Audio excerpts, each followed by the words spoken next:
Bienvenue dans mon podcast qui s'intitule Dans la tête de Camille. Si tu te demandes qui je m'appelle Camille et je t'aide à te libérer des troubles du comportement alimentaire, retrouver une relation saine avec l'alimentation. Je t'aide aussi à avancer dans le développement personnel, à progresser sur l'amour de soi. Je te donne aussi des conseils pour avoir des relations harmonieuses et authentiques avec les autres et en apprendre sur la spiritualité. Dans ce podcast, je te partage mes interrogations, mes états d'esprit, des conseils, mais surtout beaucoup de blabla intéressant. Bref, tu es un peu dans ma tête. Je t'invite à mettre des écouteurs, à te poser tranquillement ou sortir dehors et écouter mon podcast. Tu es prêt ? C'est parti.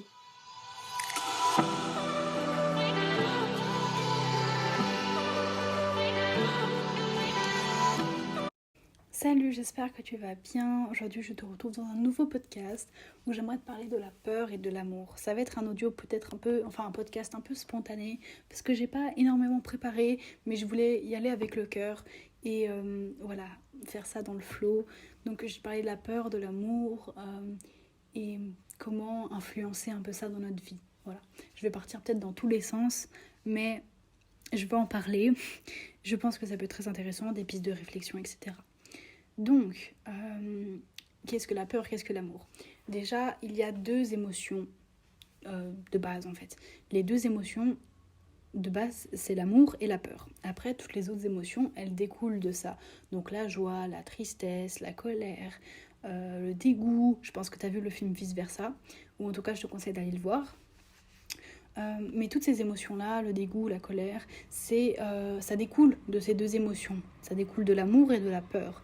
L'inverse de la peur, c'est l'amour, et l'inverse de l'amour, c'est la peur et c'est pas la haine, comme beaucoup de personnes croient. Donc, quand on fait les choses par amour, c'est à l'opposé de la peur. Et quand on fait les choses par peur, c'est à l'opposé de l'amour. Et donc, toutes les autres émotions, la joie, la colère, la tristesse, ça découle de ça. Voilà. Quand tu vis des situations, peut-être tu vis en permanence des situations qui te font peur, qui te stressent, qui t'angoissent, tu te dis mais pourquoi c'est toujours comme ça ? En fait, si tu vis dans la peur, si tu te crées tes propres peurs, tu vas attirer à toi des personnes, des situations, des choses, des événements qui suscitent en toi de la peur, de l'angoisse et de la tristesse ou des choses comme ça. Ça s'appelle la loi de l'attraction. Tu attires ce que tu vibres. Donc ce que tu vibres, si tu vibres la peur, l'angoisse, t'es tout le temps dans le stress, dans la peur, tu vas attirer à toi de plus en plus de situations qui sont de cette vibration-là. Et l'amour a des vibrations beaucoup plus hautes que la peur. Voilà. Et quand tu es dans l'amour, quand tu vibres l'amour, en fait, tu vas attirer à toi des situations qui sont de ce mode vibratoire-là. Voilà. Donc, si tu te demandes pourquoi je vis tout le temps la même situation, c'est parce que tu vibres ça. Demande-toi quelles sont tes sensations quotidiennes, si tu es plutôt dans l'angoisse, dans la peur ou dans l'amour et la joie. Alors oui, c'est normal, il y a des jours où on est plus triste que d'autres, où on est plus angoissé que d'autres, et c'est normal, c'est tout à fait normal.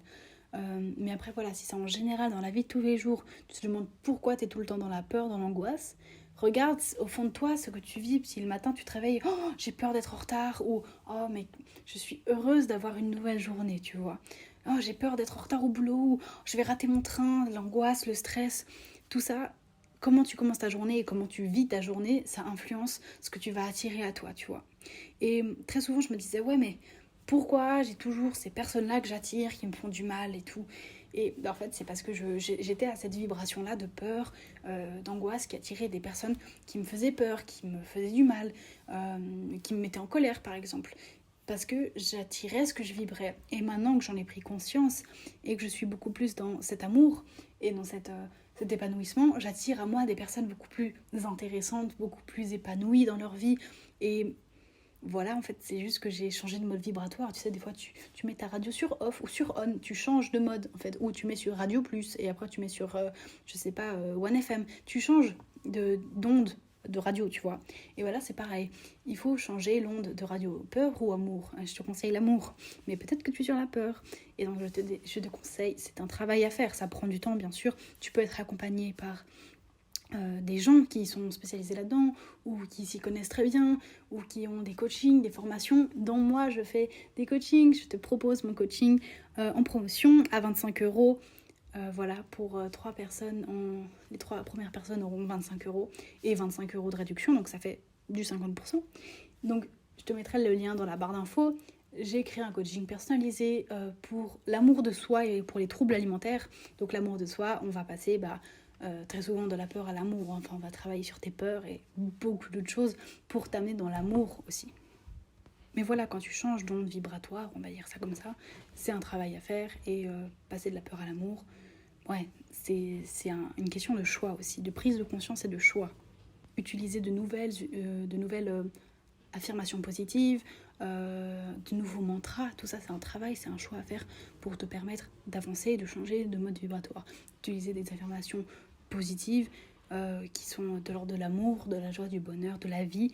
Et voilà, la peur, ça emprisonne, c'est restrictif. Et l'amour, c'est dans l'expansion, en fait. Voilà, t'auras jamais pas de place pour quelqu'un dans ton cœur. Hein. T'auras jamais... ah non, j'aime déjà trop de personnes, je peux pas, non. Tu peux toujours aimer plus. L'amour, c'est en expansion, il y a toujours de la place à l'amour. La peur, c'est restrictif, ça restreint, ça emprisonne, voilà. Ça bloque, c'est... Ouais, la peur, ça bloque. Si tu ne veux plus vivre les mêmes émotions, il faut faire un travail sur soi. Plus tu fais... si tu vis les mêmes émotions, c'est que tu fais pas de travail sur toi, c'est que tu te remets pas en question, tu vois. Un travail sur soi, c'est bien plus que se remettre en question, mais voilà, quand tu fais un travail sur toi, tu changes tes émotions aussi, tu vis d'autres choses, et ouais, c'est un travail sur soi, ça impacte aussi les émotions. Les émotions, c'est une grande partie de notre vie, enfin, ouais, de tous les jours, qu'on ignore beaucoup. Les émotions, c'est un signal que ton corps il t'envoie. Ah ouais, là j'ai peur, ah ouais, là je suis plutôt en colère, là je ressens de l'angoisse et tout. C'est des signaux que ton corps il t'envoie, comme la faim, la soif, la satiété. Tout ça, c'est des signaux que ton corps il t'envoie. Et il faut les écouter, en fait. Si on n'écoute pas ces émotions, on se bloque des messages de nos corps. Et à un moment, quand on refoule nos émotions, et souvent on refoule la colère, la tristesse, ces émotions dites négatives, mais qui ne sont absolument pas négatives. Il n'y a pas d'émotions positives ou négatives. Certes, il y a des émotions qui sont plus désagréables que d'autres, mais elles sont toutes là pour un message, pour nous parler de quelque chose, pour nous dire ah ouais, là je me sens comme ci, comme ça. Et une émotion, c'est essentiel. En fait, si tu dis ouais, je me connais moi-même, je vis en accord avec moi-même, je suis connectée à moi-même, mais que tu n'écoutes pas tes émotions, que tu ne vis pas tes émotions, c'est pas possible. Enfin, c'est une grande partie de l'écoute de soi, les émotions, et tu peux pas dire t'écouter si tu n'écoutes pas tes émotions. Et donc voilà, quand on n'écoute pas ses émotions, quand on refoule, très longtemps j'ai refoulé ma colère et ma tristesse. Et à ce moment-là, ça s'emmagasine dans le ventre. Ça fait de l'alimentation émotionnelle, par exemple, le pôle émotionnel d'un chakra. On a 7 chakras dans le corps, le chakra racine, le chakra sacré, le chakra du cœur, etc. Il y a un chakra qui a plusieurs pôles, le pôle émotionnel, le pôle aussi de la gourmandise, de la nutrition plutôt, le pôle de créativité et sexuelle. Et du coup, quand un pôle il n'est pas assez rempli, quand il n'est pas rempli à 100% ou à 99%, quoi, eh ben, on va aller le compenser dans un autre pôle. Et de nos jours, on n'écoute pas nos émotions, on est plus dans le mental que dans le corps, parce que c'est le monde d'aujourd'hui. Et ben, ce qui se passe, c'est que tu vas aller compenser ce manque dans un pôle avec un autre pôle. Et quel est le pôle le plus accessible de nos jours? L'alimentation, la sexualité ou la créativité? L'alimentation. L'alimentation est très accessible de nos jours en 2020. T'as des supermarchés partout, tu descends au coin de ta rue, t'as un truc à bouffer, enfin je veux dire, c'est hyper accessible. Tu peux compenser directement par l'alimentation. Et le but, l'alimentation n'est pas là pour compenser, mais pour te nourrir. Certes, c'est aussi une source de plaisir, c'est aussi une source un peu sociale. Voilà, à ton anniversaire, tu manges du gâteau parce que voilà, c'est social, il y a tout le monde qui mange du gâteau. T'as pas forcément faim ou envie d'un gâteau, enfin, t'as pas forcément faim d'un gâteau à ton anniversaire, mais voilà, c'est social, c'est par plaisir. Mais tu vas compenser ce pôle d'émotions qui n'est pas rempli, le fait de vivre ces émotions, de les écouter, de les accepter, par l'alimentation. Et ça s'appelle l'alimentation émotionnelle. Donc tu vas manger des émotions. Dès que tu vas ressentir un peu de colère ou un peu de tristesse, je dois calmer ça. Et en fait, ça euthanasie. Ça Ouais, d'une certaine manière, ça euthanasie tes émotions. C'était pas le terme que je cherchais, mais ça les endort en gros, ça les stoppe, tu vois. Mais en fait, ça les stoppe pas vraiment, elle est pas vécue l'émotion, elle est refoulée. Et elle va se mettre dans le ventre. Elle va ouais, il va y avoir des amas d'émotions. Et un jour, quand ça va ressortir, ça va faire beaucoup mal, très mal, tu vois. Et des fois, les gens ils disent ah ouais, mais c'est bon là, c'est juste casser un verre, tu vois. Mais non, en fait, c'était le truc de trop qui fait déborder le vase. Et le vase, bah, il était déjà assez rempli. Puis là, il y a tout qui sort. T'as peut-être cassé juste un verre, mais il y a toute la colère qui était restée là depuis peut-être des années, qui a tout refaire sortir. Et c'est justement la chose à éviter avec les émotions. C'est dès qu'il y en a une qui arrive, de la vivre. Et s'il y en a qui sont bloquées, il y a plusieurs manières pour les faire ressortir. Il y a des thérapies avec des gens qui sont spécialisés là-dedans. Et il y a aussi l'écriture intuitive, donc tu te laisses aller, tu dessines des trucs peut-être qui t'ont mis en colère, tu mets des mots qui t'énervent, tu vois, ou alors tu peux te remémorer une scène qui t'a mis en colère et vivre cette colère que tu avais refoulée très fort, tu cries dans un coussin, tu tapes dans un coussin, tu t'imagines que c'est la personne que tu détestes, qui t'a fait du mal, qui t'a mis en colère. Tu te remémores la scène, tu peux évacuer l'émotion aussi de cette manière-là. C'est pas total, hein, parce qu'il y a des choses qui resteront, donc c'est pour ça qu'on peut faire un travail avec quelqu'un de spécialisé. Mais il y a plein de manières d'évacuer les émotions refoulées. Mais il faut aussi chercher pourquoi est-ce qu'on refoule, tu vois, ces émotions-là. Pourquoi est-ce que on est dans le refoulement. Pourquoi c'est si dur pour toi de refouler ces émotions? Pourquoi c'est si dur pour toi de ne pas être en colère, de ne pas d'être triste, tu vois? Et il y a un terme que je veux éclaircir. Souvent on dit ouais, je suis en colère. Non, t'es pas la colère, t'es pas la tristesse, mais tu ressens de la colère, tu ressens de la tristesse. Et ça fait aussi partie des petites phrases, mais qui peuvent changer beaucoup, comme quand tu dis à quelqu'un ah ouais, j'ai l'impression que tu, et pas tu as fait mal ça, tu vois, ça c'est la communication non violente. Mais quand tu parles avec je et pas avec tu, t'agresses pas l'autre. Et là, quand tu dis je suis en colère, tu te mets direct dans la position de l'émotion. Et ça peut aussi être plus compliqué à vivre que si je ressens de la colère, tu vois. Dans les mots, ça a une importance. Et c'est comme dire ouais, je suis végétarien. Non, t'es pas végétarien. La manière dont tu manges ne définit pas ta personne d'une certaine manière. Non, tu manges végétarien. Tu as décidé de manger végétarien. Mais tu n'es pas végétarien. C'est comme dans la religion, on dit je suis chrétien ou je suis musulman ou voilà. Mais non, tu crois en cette religion et très souvent on s'associe, on dit je suis alors que non, c'est quelque chose auquel on croit ou qu'on a décidé ou qu'on ressent.